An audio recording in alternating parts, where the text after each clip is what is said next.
Hello everyone, welcome to Gita's Power. Today let us know the 49th verse of second chapter in the Bhagavad Gita. Durena vyavaram karma buddhi yoga dhananjaya buddhau sharamanin vichcha krupanah palahetavaha.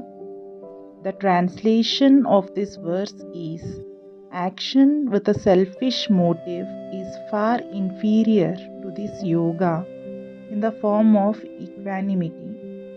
Do seek refuge in this equipoise of mind, Arjuna. For poor and wretched are those who are the cause in making their actions bear fruit. Hare Krishna.